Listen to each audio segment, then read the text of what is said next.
뿐 아니라 내가 우리를 젖과 꿀이 흐르는 땅으로 인도하여 드리지도 아니하고 밭도 포도원도 우리에게 기업으로 주지 아니하니 내가 이 사람들의 눈을 빼려느냐? 우리는 올라가지 아니하겠노라. 모세가 심히 노하여 여호와께 여짜오되 주는 그들의 헌물을 돌아보지 마옵소서. 나는 그들의 나귀 한 마리도 빼앗지 아니하였고 그들 중에 한 사람도 해하지 아니하였나이다 하고, 이에 모세가 고라에게 이르되 너와 너의 온 무리는 아론과 함께 내일 여호와 앞으로 나아오되 너희는 제각기 향로를 들고 그 위에 향을 얹고 각 사람이 그 향로를 여호와 앞으로 가져오라. 향로는 모두 250개라.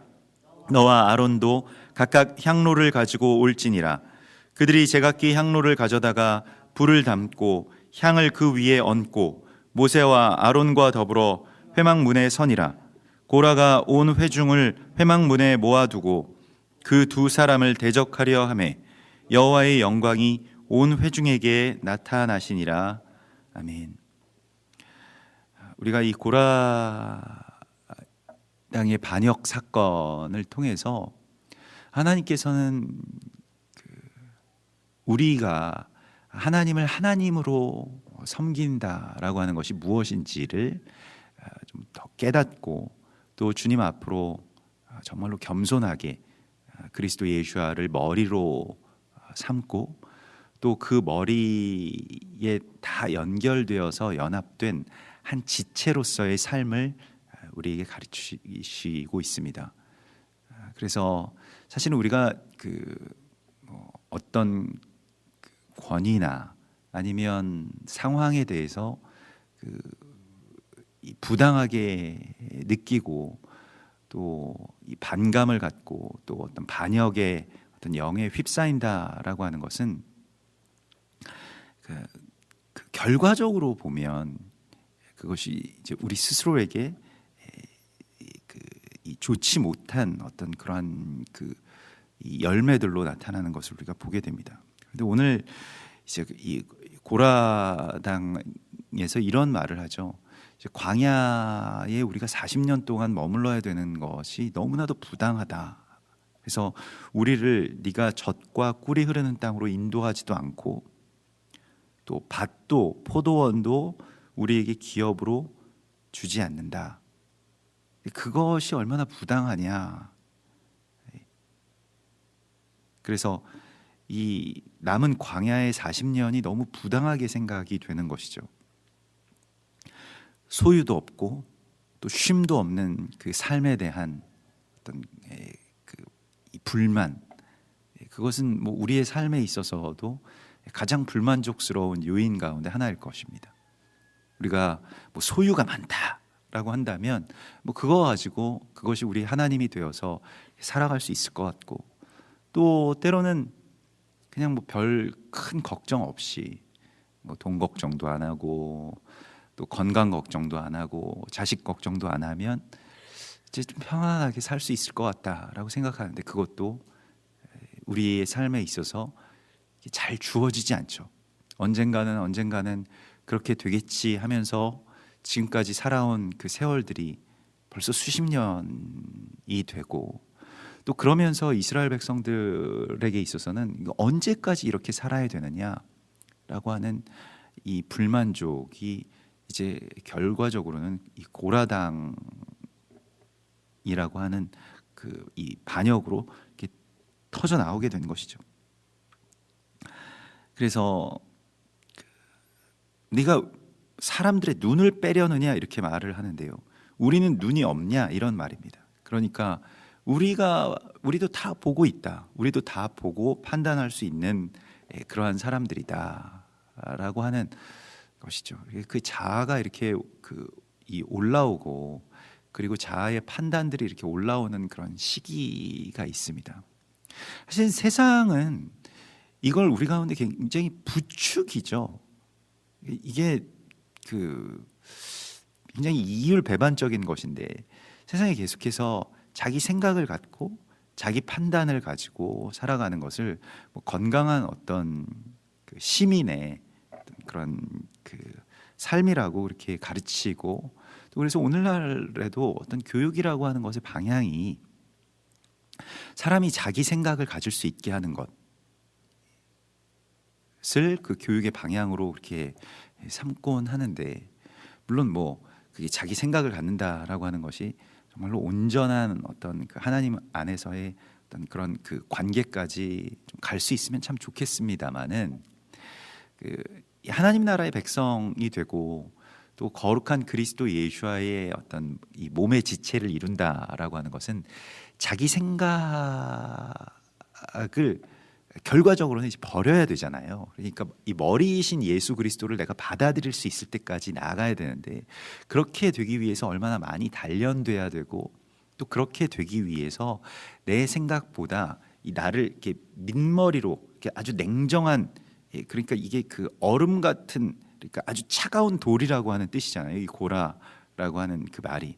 그래서 얼음장 같이 내가 아주 냉철하게 그런 모든 것들을 그냥 내 눈이 보고 내 머리가 생각하는 어떤 그런 논리로 그 모든 것들을 다 판단하고 그렇게 따라가는 것이 아니고, 그저 가슴으로 하나님을 믿고 성령을 의지하고 주께서 인도하시면 때로는 그것이 고난의 가시밭길이라도 또 아골골짜기라고 할지라도 그냥 가는 것이죠. 그런데 하나님께서는 그 아골골짜기로 소망의 문을 삼게 하시고 그곳에서 비로소 포도원을 주시겠다라고 말씀하신 그곳이 어디입니까? 우리가 호세아서 2장 14절에서도 그곳이 바로 광야입니다. 광야라고 하는 곳으로 나아가야, 사실 하나님께서 그냥 광야에서 이스라엘 백성들을 무의미하게 돌리시는 것이 아니라 광야에서 찾는 거거든요.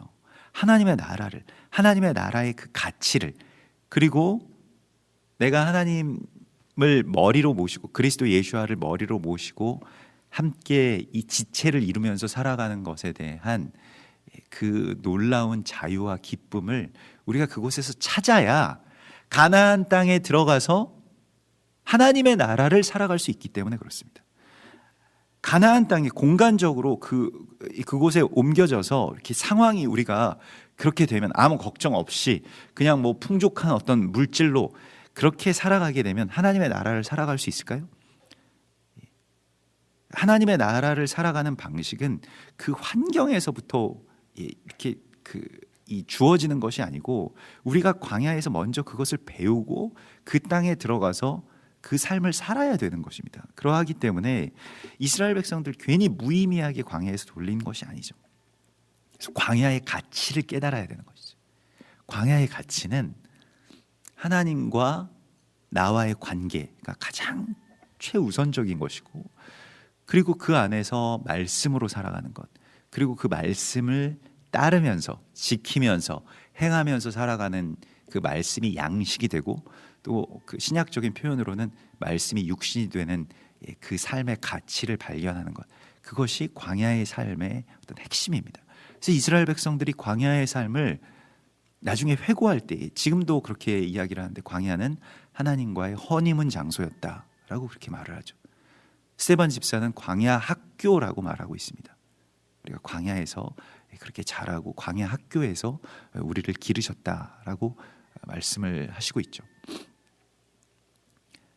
다윗은 정말 인생의 가장 힘든 시기에 사울 왕에게나 또 자기 아들에게나 이렇게 쫓기면서, 또 대적에게 쫓기면서 광야에 늘 숨어들고 정말로 눈물 골짜기를 그 광야에서 이렇게 지나면서 이렇게 하나님께 기도했는데, 그런데 그가 하나님을 정말로 깊이 만나고 가장 가깝게 하나님께 도달했던 곳이 또한 광야이죠. 그래서 나중에 그가 이 시온의 성을 쌓고 그곳의 이름을 시온이라고, 그 광야로 나아가는 표지라고 하는 그런 뜻을 가진 그 이름을 붙였다라고 하는 것은 굉장히 놀라운 이야기입니다. 그러나 우리에게도 역시 하나님이 광야로 우리를 이끄신다라고 한다면, 그러니까 오늘 고라당이 보는 것과 같이 여기에 무슨 우리의 평안이 있으며 여기에 우리의 무슨 어떤 인생의 낙이 있고 우리의 소유가 있겠느냐라고 하는 것을 볼 때에 우리의 반응도 이와 별반 다르지 않을 것입니다. 우리도 앞으로 계속 쭉 광야에서 살아가라. 당신들은 40년 동안 살다가 그냥 그 광야에서 죽을 거다라고 한다면 얼마나 삶이 막막하고 또 그 실제로 이런 말을 들으면 또 누군가 나에게 이런 예언을 한다라고 한다면 얼마나 그게 힘겹겠습니까? 아무 소망도 없이. 실제로 그냥 이 한 세대가 이 광야에서 지금 그냥 이렇게 살다가 가야 되는 것이라고 한다면, 그런데 오늘 성경은 우리에게 그 광야의 가치를 발견한 사람들을 보여줍니다. 그게 다윗이고 또 그게 호세아였으며 또한 그것이 세례 요한이고 예수아였죠. 그래서 그들은 항상 광야를 향해서 나아가고 또 광야를 그리워하고 광야로 숨어 들어가고 광야를 자신의 안식처로 그렇게 삼았습니다. 미드바르, 이 광야라고 하는 곳이요, 광야에서 말씀을 주시고 또 참된 하나님과 나와의 시간, 그것 외에 다른 아무것도 나에게 필요 없는 바로 그 이 광야의 삶을 우리 가운데에 깨우치라고 말씀을 하시고 있습니다. 이것이 교회가 들어가야 할 자기 곳이라고 말씀을 하시고요. 요한계시록에서는 세례 요한이 광야로 나아갔던 것처럼 예루살렘에서 정말 화려한 제사장의 옷을 입고 사람들에게 존경받으면서 삶에서도 큰 걱정 없이 종교적인 예시간에 그렇게 그냥 살아갈 수 있었던 그 제사장 가문의 세례 요한이 그런 모든 것들을 버리고 광야로 나아가서 말씀을 지키고 또 메뚜기와 석청으로 자신의 양식을 삼으면서 주님의 길을 예비했던 것과 같이 교회가 마지막 때에 사모하고 또 있어야 할 자리로 여겨야 할 곳이 바로 광야입니다. 우리의 삶에 있어서도 광야를 사모하는 마음이 있어야 합니다. 이걸 좀 적극적으로 우리가 광야를 먼저 사모해서 주님과 함께 나아가고 또 이 세상 가운데 있다가도 계속해서 이 광야의 이 영성을, 또 광야에 들어가서 하나님과 나와의 그런 아주 친밀한 만남과 시간을 확보하는 것이 우리 가운데 가장 필요한 일입니다. 이것이 안식일의 기술이기도 하죠. 안식일은 시간의 광야로 나아가는 것입니다. 그 광야에 가야 주님의 장막이 있고요, 또 주님과 내가 만날 수 있는 그런 자리가 있는 것이죠. 근데 그런 시간과 또 그런 공간이 우리 안에 확보되어 있는가? 그렇지 못하고 삶이 너무나도 분주하고 또 다른 거짓된 기쁨들이 내가 하나님께로 가는 것을 막고 말씀에 참된 그 어떤 단맛을 그렇게 누리지 못하게, 너무 세상에서 달달한 것들을 먹기 시작하면 계속 그게 마비가 돼가지고 이제 웬만한 단 것들은 단 것으로 여겨지지 않게 되는 것이죠. 사실 만나는 무언가 그 달콤한 맛이 있을 듯 없을 듯한 것이 이제 만나인데, 하나님 말씀이 또 말씀대로 사는 삶이 그러한 것인데, 세상에서 주는 어떤 그 쾌락이라고 하는 것은 그냥 직접적으로 달죠. 그런데 사람을 굉장히 황폐하게 만들고 결국에는 그 사람의 이 생명을 빼앗아가는 어떤 그러한 이 달콤함이죠. 즉 그러한 것들의 이 분별이 우리 가운데서 광야에 들어가서 그 진짜를 맛볼 때에만 그것을 우리가 알게 되는 것입니다.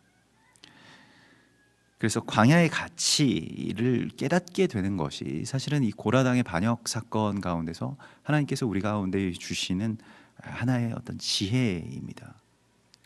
이제 우리가 교회가 또한 우리의 삶이 이 광야에서 살아가야 될 것인데, 여길 그냥 막 끌려다니듯이 이 광야에서 우리가 어떻게 사냐 이러한 것이 아니라, 광야에서 하나님이 우리 앞에 정말로 진수성찬을 차려주실 것입니다 라고 하는 이 다윗의 고백과도 같이 그곳에서 정말로 풍족한 하나님의 양식을 먹고, 또 그곳에는 숨겨진 보물과 같은 어떤 샘들이 있습니다.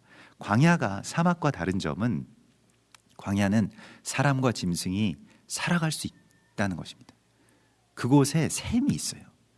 그래서 뭐 엔게디나 뭐 엔케렘이나 이 유다 광야의 이스라엘의 그런 그 광야들을 가보면 갑자기 어딘가 그 광야로 아주 메마른 땅으로 막 차를 타고 광야 깊숙한 곳에 들어가는데 그곳에 샘이 있고 놀랍게도 그곳에 꽃이 피어 있고 나무가 있고 또 그 샘 주변으로 물고기들이 막 이렇게 헤엄치고 그런 어떤 천국 같은 그런 곳을 발견하게 된다는 것입니다.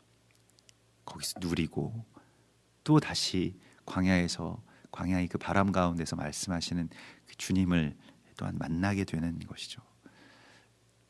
근데 이러한 광야의 가치를 우리가 발견하고 또 광야의 전문가가 되어서 여기에서 주님의 길을 이제 예비하라고 말씀을 하십니다. 근데 중요한 것은 광야가 또한 사막과 다른 점은 광야는 어떤 때가 되면 그곳이 초장으로 변합니다. 그리고 꽃이 피고요.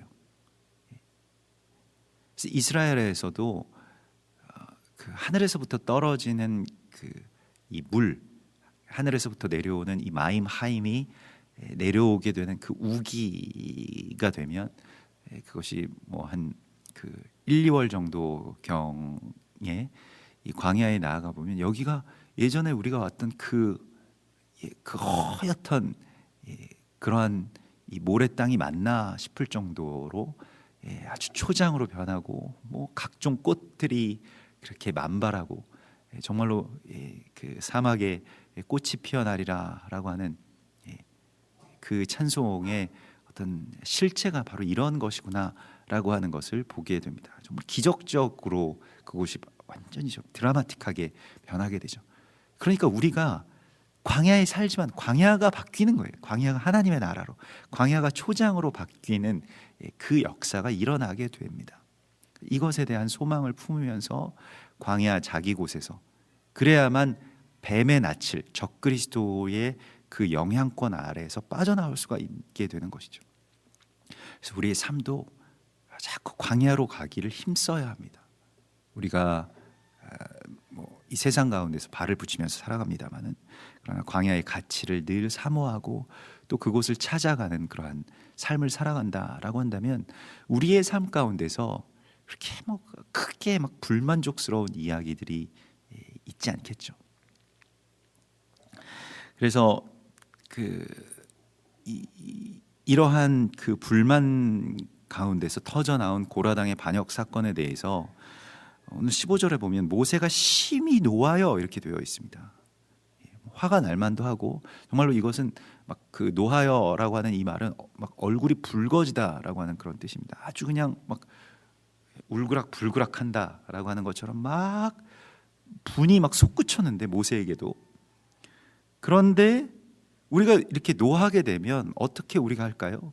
우리는 그 당사자들에게 막 소리치거나 화내거나 뭐 심하면 이 말이 통하지 않으면 뭐 폭력으로 뭐 거기서 나와서 뭐 때리거나 뭐 이렇게 되겠죠. 오늘날의 이 시대도 분노를 어떻게 주체하지를 못해서 이게 분노 조절 장애라고 하는 말이 생길 정도로 뭐 거리에서든 아니면 뭐 뉴스에서든 뭐 어디에서든 그 분노가 막 그렇게 상승해 가지고요. 그리고 뭐 계속해서 그래서 희생양을 찾는 어떤 이 좀비들처럼 뭐 어떤 대상에게 그 분노를 다 그냥 막 그 쏟아내는 것이죠. 그것이 뭐 어떤 분들에게는 정치인이나 뭐 정권이 될 수도 있고 어떤 분들에게는 뭐 그게 뭐 젊은 사람들에게는 뭐 연예인이나 무슨 뭐 그런 유명 인사들이 될 수도 있는데 아무튼 이 분노를 주체를 못하겠는 어떤 그런 상황이 되어 있습니다. 그것이 우리의 삶의 어떤 불만족 속에서 나오는 것이겠죠. 뭐 경제가 안 좋다, 뭐 삶이 팍팍하다, 뭐 이런 것들 때문에 젊은이들은 취업이 안 되고 뭐 오랫동안 뭘 준비하고 정말로 열심히 제가 볼 때 정말 열심히 공부도 하고 열심히 그렇게 살아가는 것 같은데 삶에 있어서 좀처럼 돌파구가 열리지 않고 그렇게 되면 이제 부당한 그 마음들의 어떤 불만이 막연하게 계속해서 쌓이게 되고 자기가 처리할 수 없게 되는 것이죠. 이게 분노 조절 장애라고 그렇게 말을 하지만 이미 그냥 분노가 이렇게 자기가 통제할 수 있는 영역을 세상 전반이 다 넘어서고 있습니다. 이거 어떻게 해야 될지, 근데 그것을 오늘 이 모세를 통해서 우리 가운데 보여주시는데요. 모세가 심히 노하여 여호와께 여짜오되 이렇게 되어 있습니다. 일반적으로 우리가 심히 이 누군가에게 이런 말을 들어서 노하면 그 사람에게 뭘 아무튼 우리도 같이 악다구니를 해대야 이게 뭐 분이 풀린다고 생각을 합니다만은 실제로 그것은 우리의 노를 더 증폭시키죠. 우리가 화를 내면서 화가 더 막 증폭되는 거예요. 예전에 저는 이상하게 뭐 다혈질인 분들을 이렇게 많이 모시면서 살았습니다만은 그 군대에 있을 때도 굉장히 다혈질인 어떤 그런 이 중대장을 이렇게 보좌하는 뭐 그런 이 작전병을 했었는데 뭐 이분 막 이렇게 화가 항상 솟구치는 분인데 화를 내다 보면 자기가 왜 화를 내는지를 모르는 것 같아요. 화를 내니까 그 화가 계속 마치 자기가 자기를 막 때리는 것처럼 점점 이렇게 올라가더라고요. 그래서 저분이 이게 좀 있으면 돌아가시는 거 아닌가, 막 핏줄이 솟구치고 막 얼굴이 정말 붉어지고, 네, 그러면서도 이제 옆에서 이렇게 그런 것들을 이렇게 잘 볼 수가 있었는데 나중에 정말 유능한 분이셨는데 뭐 육사에서도 아주 성적도 좋고 사실은 뭐 다른 여러 가지 것들도 굉장히 유능한 분이셨는데 그런 화를 주체하지 못하셔서 군 생활을 이렇게 오래 하시지는 못했던 걸로 제가 그 기억을 합니다. 사실 노하여라고 하는 그러한 이야기가 오늘날의 우리의 이 세대 가운데 지금 나타나고 있는 아주 큰 병폐이자 현상이죠.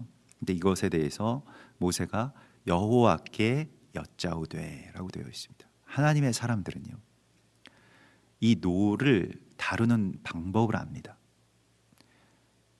이 분을 다루는 방법을 아는 거예요. 깨우친 거예요. 그래서 무엇이냐면 하나님께 여짜오되, 이 여짜오되라고 하는 말이 이제 이 묻는다라고 하는 거 아닙니까? 근데 이 호소한다라고 하는 이 아마르라고 하는 것은 뭐 여러 가지 의미로 쓰입니다. 뭐 부르짖는다, 호소한다, 뭐 말한다, 뭐 이렇게 다 이제 아마르인데 하나님께 말했다는 거예요. 분은 하나님께 가져가야 풀립니다. 우리가 분풀이 대상으로 삼는 것은 사람들을 분풀이 대상으로 삼으면 분이 풀리지가 않는 겁니다. 분은 하나님께 나와야 풀 수가 있는 겁니다. 그래서 다윗의 시편을 보아도 막 화난 그러한 다윗을 볼 수 있어요. 하나님 어떻게 이렇게 하실 수 있습니까? 하나님 나한테 왜 이러십니까? 그래서 하나님께 분을 내요. 다윗의 삶을 보면 사람에게 원망하거나 사람에게 분을 내는 경우가 거의 없습니다. 사울 왕이 그렇게 자기를 죽이려고 하고 정말 이건 부당한 왕이고 미치광이 왕이잖아요. 누가 봐도 잘못된 왕인데도 불구하고 사울 왕에게 그 분을 넘기지 않습니다. 그러나 사울 왕이 자신을 향한 어떤 그 살기가 뭐 다윗도 사람인지라 분이 왜 없었겠습니까? 그런데 그 분을 하나님 앞에 가서 호소하죠. 하나님께 여쭈는 겁니다. 하나님 어떻게 이런 일들이 나한테 일어납니까? 사람에게 가서 분을 내봤자 자기 분만 더 그렇게 올라올 뿐입니다. 그래서 다윗의 시편들을 보면 처음에 막 분노로 시작했던 그 시가 나중에 하나님을 찬송하는 찬송으로 그렇게 끝나게 되는 그런 구조의 시들을 참 많이 만나게 됩니다. 자기 감정에 굉장히 솔직하게 하나님 앞에 계속 부르짖는 거예요. 때로는 우리가 기도할 때 좀 그 화가 나면 하나님 앞에 막 이렇게 소리 지르고 또 하나님 앞에 발을 구르고 뭐 그렇게 우리가 주님 앞에 나아갈 수 있습니다. 분을 하나님께로 가져오는, 모세가 지금 이렇게 기도를 하고 있는 것입니다. 그래서 하나님께 부르짖습니다. 잠언 24장 19절에 보면 이런 말씀이 나옵니다. 너는 행악자들로 말미암아 분을 품지 말며 악인의 형통함을 부러워하지 말라. 대저 행악자는 장래가 없겠고 악인의 등불은 꺼지리라. 그래서 뭐 세상에 온갖 부당한 것들이 있고 또 뭐 우리가 존경해야 될 또 우리가 따라야 될 어떤 뭐 지도자들이나 아니면 뭐 교회나 어떤 진리의 수호자들이 때로는 뭐 넘어지기도 하고 또 실수를 저지르기도 하겠죠. 근데 그러한 것들이 계속 우리 눈에 보이게 되면 그저 불쌍히 여기고 내가 그것을 위해서 기도하는 것으로 우리가 하나님 앞에 다시 나가야지, 그것을 가지고 분노하게 되면 그것은 자신을 상해하는 어떤 그런 칼이 됩니다. 이게 분노가 되느냐 아니면 불쌍히 여김이 되느냐의 차이입니다. 우리의 재단 가운데서요, 우리의 이 마음의 재단 가운데서 어디에 불을 켤 거냐라고 하는 것이 너무나도 중요하죠. 에베소서 4장에서는 너희가 성령을 근심하게 하지 말라, 하나님의 성령을 근심하게 하지 말라, 마귀에게 틈을 주지 말라라고 하는 말씀이 나오는데, 이 말씀이 마귀에게 틈을 주고 성령을 근심하게 하는 것이 어떤 것이냐면 에베소서 4장 26절에 분을 내어도 죄를 짓지 말며 해가 지도록 분을 품지 말라라고 하는 말씀에 나오는 것입니다.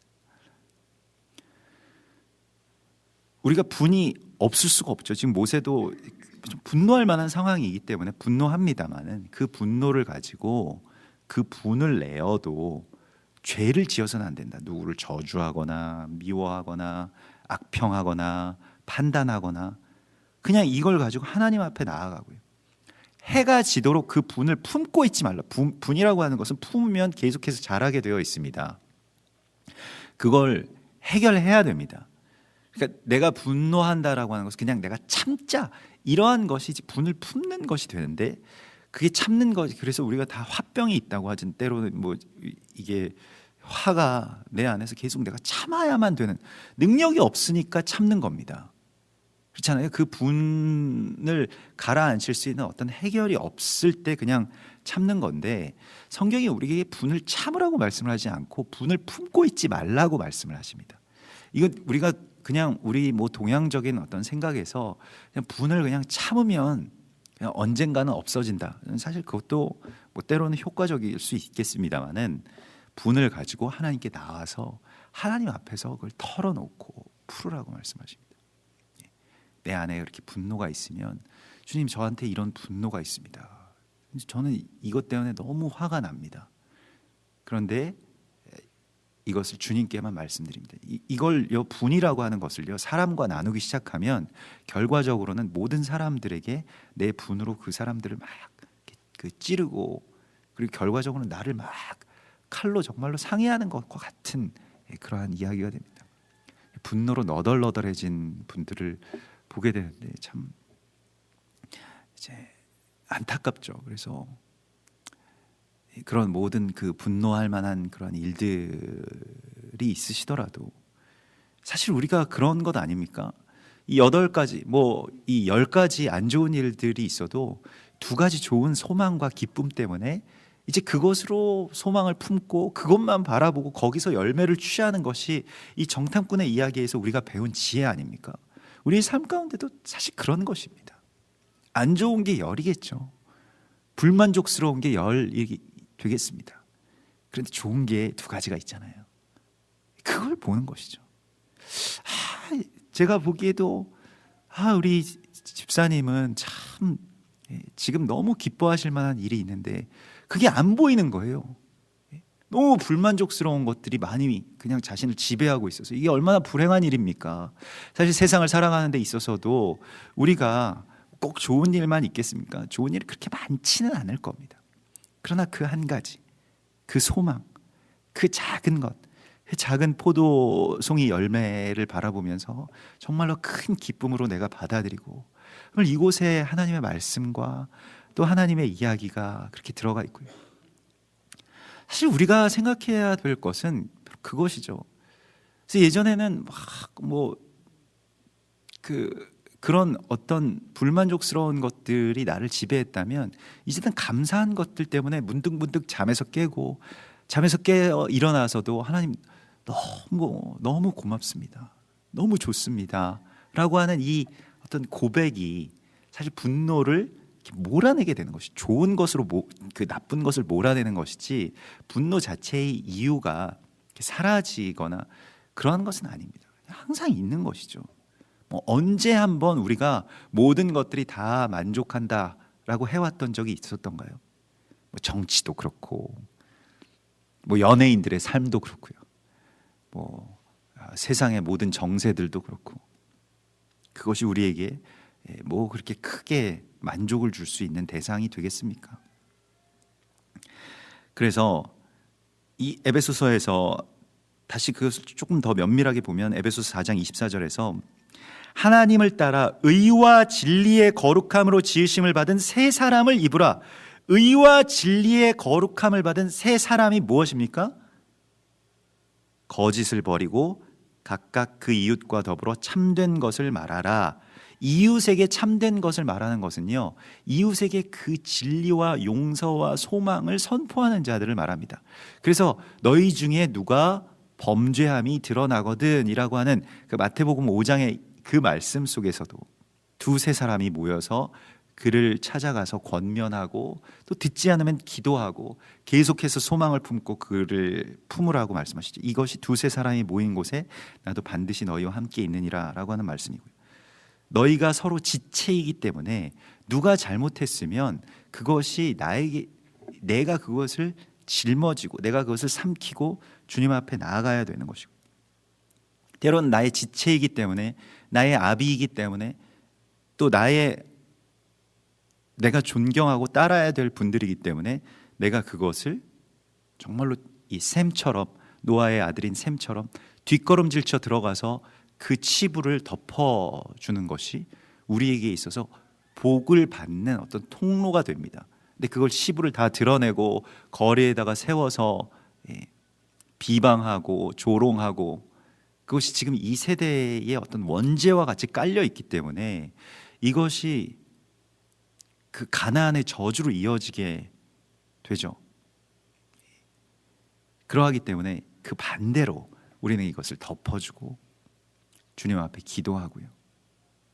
또 그것에 대해서 내가 이 분을, 때로 우리 안에 올라오는 이 분을 이 주님 앞으로 가져가서 이것을 먼저 풀고 다시 이제 하나님의 나라를 살아가라고 말씀을 하십니다. 그래서 마귀에게 틈을 주지 말고 성령을 근심하게 하지 말라. 그래서 너희는 모든 악독과 노함과 분냄과 떠드는 것과 비방하는 것을 모든 악의와 함께 버리라고 말씀을 하십니다. 악독, 노함, 분냄, 떠드는 것, 비방, 이것이 지금 이 나라의 어떤 병폐이죠. 얼마 전에 뭐 이 광화문에 이렇게 이순신 장군 이렇게 서 있는 그 앞에 이렇게 나가는데 뭐 여기저기서 막 그 시끄러운 어떤 분노와 뭐 어디서는 동성애자들이 뭐 부스를 세우고 또 있고, 어디서는 뭐 또 반정부, 또 어디서는 친정부, 뭐 세월호, 뭐 무슨 노조, 뭐 이런 걸로 막 가득 차고, 그래서 거기서 이제 일하는 거기에 이제 직장이 있는 그 친구를 만나서 얘기를 하는데 1년 365일 동안 이 분노 때문에 이 뭐 어디서 무슨 말을 하는지는 자기는 잘 모르겠지만 하여튼 시끄러워서 이 분노로 시끄러워가지고 막 죽을 맛이라는 거예요.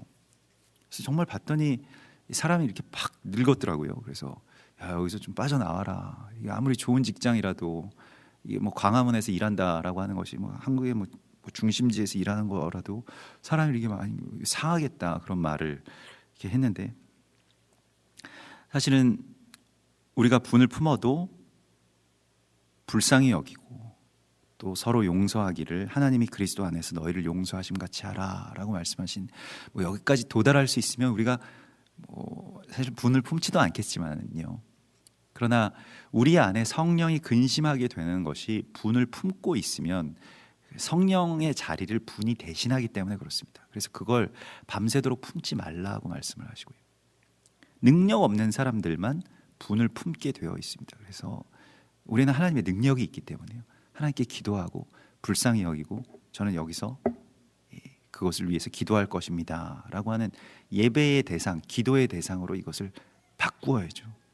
자꾸 이것에 대해서요, 우리가 좀 구하고 또 기도해야 될 일이고요. 모세의 삶에서 우리가 배워야 할 것은 정말로 모세가 온유함이 지면의 모든 사람들보다 그렇게 뛰어났다라고 하는 그 모세에게서 우리가 이러한 부분들을 이제 배워야 할 것입니다.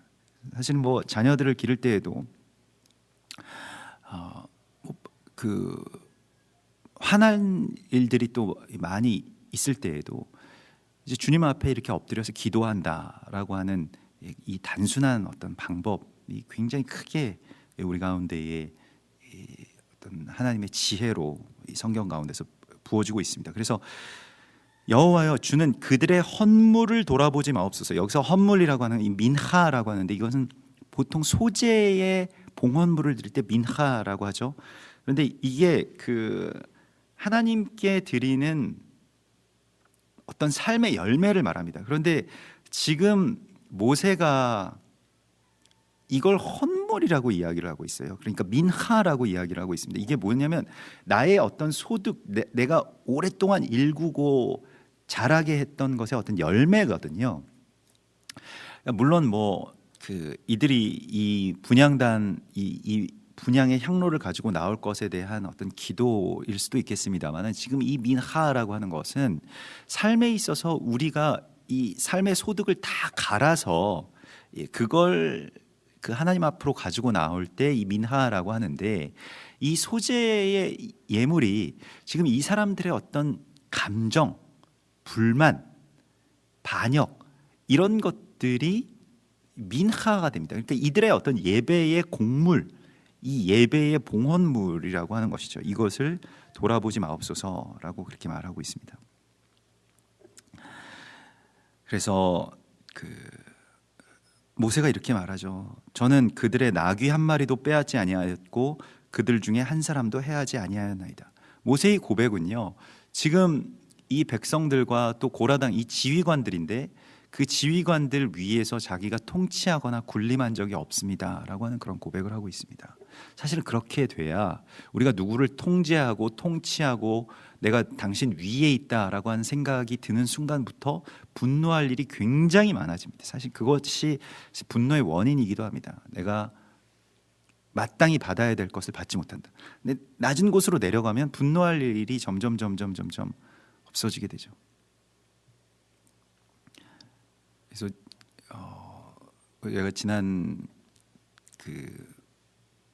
지난주에 무슨 어떤 그 인터뷰 기사 가운데 60대가 넘어서 30년, 뭐 40년이 되도록 그 호텔에서 이 도어맨을 하시는 분의 어떤 그런 이 인터뷰 기사를 읽은 적이 있는데,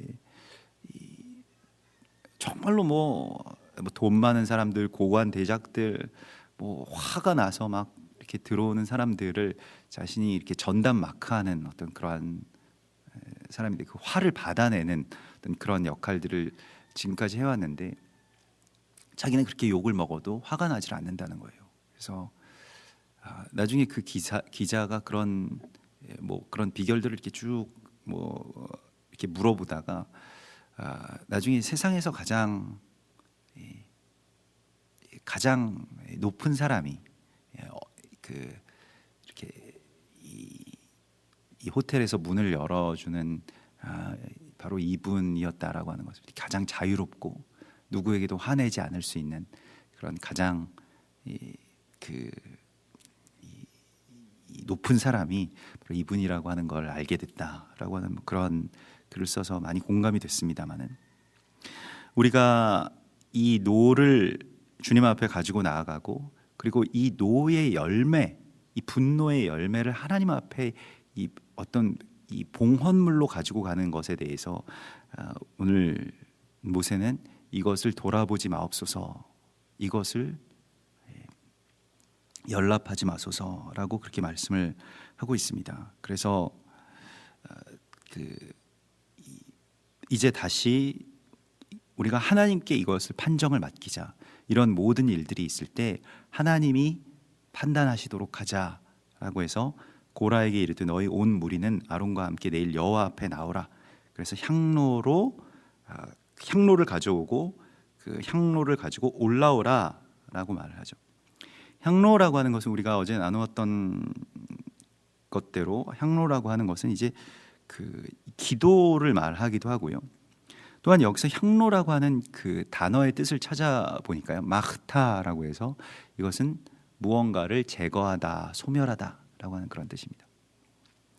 그래서 우리가 기도의 향로, 이게 우리의 어떤 각각의 어떤 제단인데, 우리의 제단에는 소멸하는 불이 있습니다. 그래서 분을 소멸하고요, 헛된 것들을 다 태우는 어떤 불이 있습니다. 그게 성령의 불이죠. 우리가 그것을 지켜야 되는데요. 이사야서 4장 4절에 주께서 심판하는 영과 소멸하는 영으로 시온의 딸들의 더러움들을 씻기시며 예루살렘을 청결하게 하실 때가 됨이라, 이렇게 말씀을 하시. 소멸의 영이라고 표현이 되어 있습니다. 성령은 이 마흐타, 그 소멸의 영입니다. 이 향로는 소멸하는 제단입니다. 분을 소멸하는 제단이고요, 불만족을 소멸하는 제단이고요, 미움과 다툼과 악독이 소멸되는 제단입니다. 사실은 이 독이라고 하는 것이 우리가 다 노출되어 있는데 우리가 이걸 잘 소화하지 못하면 음식물에서도 우리 독이 들어오고 공기 가운데서도 독이 들어오고 물 가운데서도 독이 들어올 건데, 이 독을 제대로 우리 안에서 소멸시키지 못하면 그 독이 우리를 죽이죠. 이게 분노입니다. 그러니까 소멸하는 제단이, 이 마흐타가 우리 안에서 제대로 작동하지 못하게 되면 결국에는 이 분을 품고 고라당의 반역과 같은 반역이 우리 안에서 일어나는 거예요. 히브리서 12장 28절에 그러므로 우리가 흔들리지 않는 나라를 받았은즉 은혜를 받자 이로 말미암아 경건함과 두려움으로 하나님을 기쁘시게 섬길지니 우리 하나님은 소멸하는 불이심이라. 우리 하나님 소멸하는 불이시기 때문에요, 우리가 우리 안에서 모든 불만족과 모든 미움과 다툼과 악독들이 다 소멸되고 성령 안에서 그게 이미 그냥 성령이 삼켜버리시는 거예요. 그 불로 말미암아서.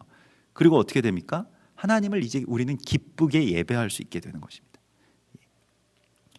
그래서 이 지점까지 나올 수 있게 되는 힘이 성령께서 우리 안에서 역사하실 때 일어나는 것입니다. 성령이 그렇게 소멸하는 불로 우리 안에 거하십니다. 그래서 이 마흐타를 가지고 나와봐라. 이 소멸하는 제단, 이 그 향로, 소멸하는 불을 담은 그 향로가 우리의 마음, 우리의 내면이라고 할 수가 있겠는데, 나에게 그 마흐타의 불을, 성령의 불을 달라고 주님 앞에 구하여야 됩니다. 그래서 하나님이 이 모든 것들을 다 판단하시고, 이게 사실은 하나님께 돌리면 되거든요. 이게 마치 하나님, 저는 여기에 대해서 그럼 판단하지 않겠습니다. 제 눈에 이런 것들이 보이지만 여기에 대해서 제가 판정하지 않고 판단하지 않겠습니다. 이것이 옳은 것이거든요. 하나님이 판단하세요. 저는 이것에 대해서 하나님이 계속 보여주시면 기도하겠습니다. 그리고 나머지의 일들은 하나님이 그 불이 그 공적을 드러낼 것이라고 말씀을 하고 있습니다. 이 소멸의 불은 나중에 그 공적을 드러내게 됩니다.